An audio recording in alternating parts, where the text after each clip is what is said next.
미안하지 마세요. 서장훈, 폐암 사기 환자와의 만남에서 눈물 흘렸다. 서장훈이 폐암 사기 환자를 만나 조언을 하는 동안 눈물을 흘렸다. 6일에 방송된 KBS 조이의 무엇이든 물어보살에는 치료 중인 42세 폐암 사기 환자가 출연했다. 오늘 방송된 KBS 조이의 무엇이든 물어보살에서는 이번 주요 사연으로 나온 분이 폐암 사기 환자로 나왔습니다. 사연자는 평소에는 표현하기 어려워서 말 못했는데 이제는 좀 표현하고 싶어요. 그런데 눈물이 나와서 말이 안 나오네요 라며 2022년 폐암 진단을 받은 후 지금은 사기라고 말씀하였습니다. 그는 또한 가족과 친구들에게 표현하고 후회 없이 살고 싶어요 라며 눈물을 긋니다. 이어서 10개월 동안은 많이 호전되었습니다. 그러나 그 후로는 부작용이 많이 나타나서 상태가 악화되었습니다 라며 머리가 빠지진 않았지만 고름 때문에 머리를 자르게 되었습니다. 고 설명했습니다. KBS 조이의 무엇이든 물어보살은 이날 방송에서 폐암 사기 환자의 이야기를 다루었습니다.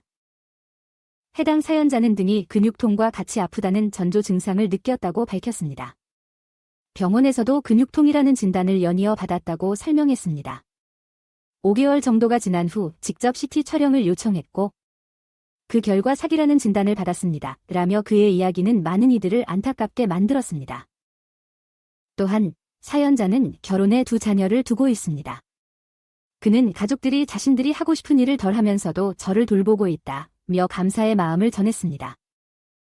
오늘의 무엇이든 물어보살에서는 이수근과 서장훈이 이야기를 나눴습니다.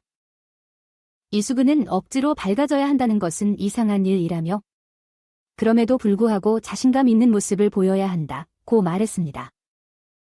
서장훈 또한 삶을 정리하고 싶은 마음에 그럴 수 있겠지만 그렇게 하지 말아야 한다며 미안해도 괜찮습니다.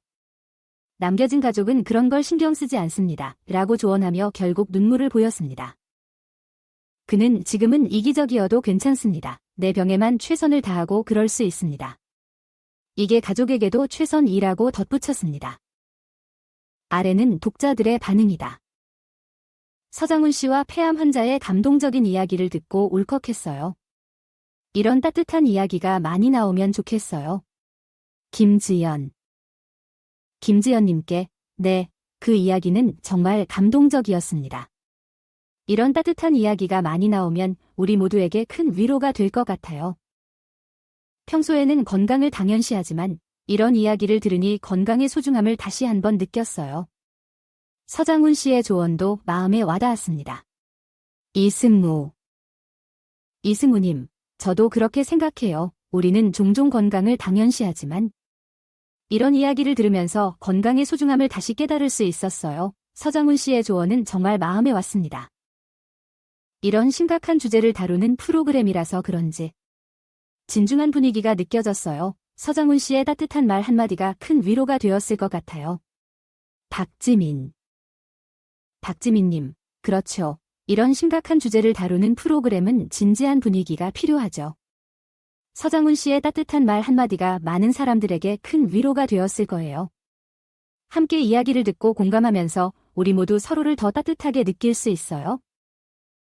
유영재가 선우은숙의 친언니를 강제추행한 혐의로 억울함을 토로한 뒤 정신병원 입원 근황을 공개했습니다.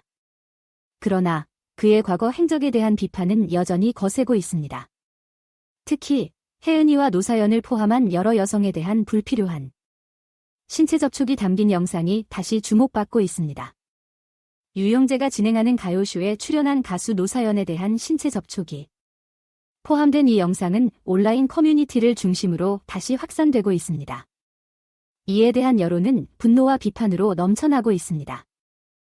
2016년 경기 과천시 시민회관 대극장에서 열린 유영재의 가요쇼 USHOW에서의 장면이 다시 조명을 받고 있습니다. 해당 영상을 보면 유영재가 초대 가수인 노사연과 함께 무대에서 손을 맞잡고 아래로 내려가는 장면이 포착되었습니다. 그러나 이후에도 노사연이 손을 놓았음에도 불구하고 유영재는 그녀의 허리를 감싸는 등 스킨십을 이어갔습니다. 이어서 유영재는 노래를 부르는 노사연의 손을 잡거나 어깨 동무를 하며 몸을 밀착시키는 장면도 있었습니다. 이러한 행동들이 다시 주목받으면서 그의 행위에 대한 논란이 재점화되고 있습니다. 또한 유영재는 가수 혜은이의 무대에서도 스킨십을 이어나갔습니다. 그는 혜은이의 어깨를 감싸며 안고 손을 잡거나 허리를 끌어안는 모습이 확인되었습니다. 이러한 영상은 유영재가 선우은숙의 친언니를 강제추행했다는 혐의가 드러난 후에야 다시 주목받고 있습니다. 이에 대한 온라인 반응으로는 영상으로 확인하니까 더 가관이다. 특히 노사연 영상은 종일 따라다니네. 혜은이는 유영재한테 존대하는데 저 놈은 누나 거리며 반말 찍찍. 누나를 참 좋아하네요. 선우은숙이 고생 많이 했겠다. 억울하다더니 평소 손버릇이 영 등의 의견이 있었습니다. 더불어 2024년 4월 26일 더팩트는 유영재가 수도권의 한 정신병원에 입원한 사실을 보도하며 병원으로 들어가는 모습의 사진을 공개했습니다. 이를 통해 유영재의 최근 상황이 전해졌습니다. 유영재는 선우은숙의 친언니를 강제추행한 혐의를 받아 자신의 유튜브 채널에서 죽어도 지워지지 않을 형벌과 같은 성추행이란 프레임을 씌워진다며 억울함을 토로했습니다. 한편 유영재 측근은 정신병원 입원에 대해 유영재 씨가 선우은숙과 이혼 과정에서 일방적으로 매도당하며 이미 모든 것을 잃었다.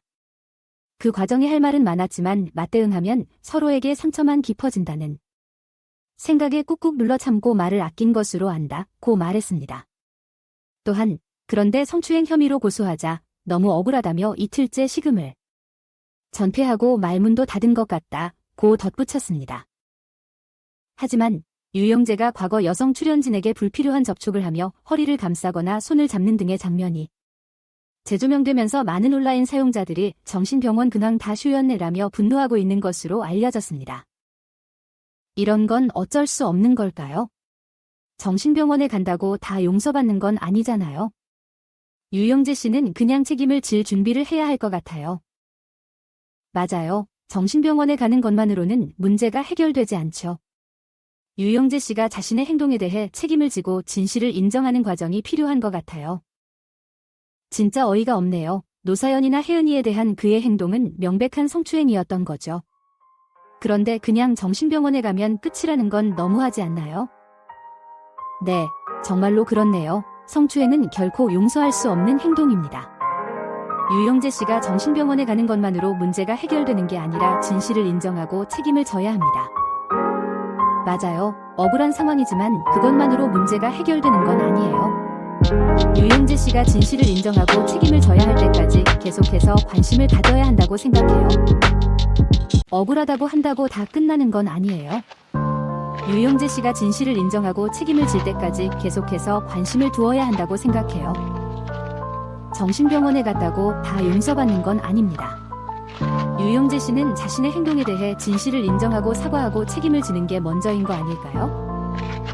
정신병원에 가는 것만으로는 문제가 해결되지 않죠. 유영재 씨가 자신의 행동에 대해 진실을 인정하고 사과하고 책임을 지는 게 먼저인 것 같아요.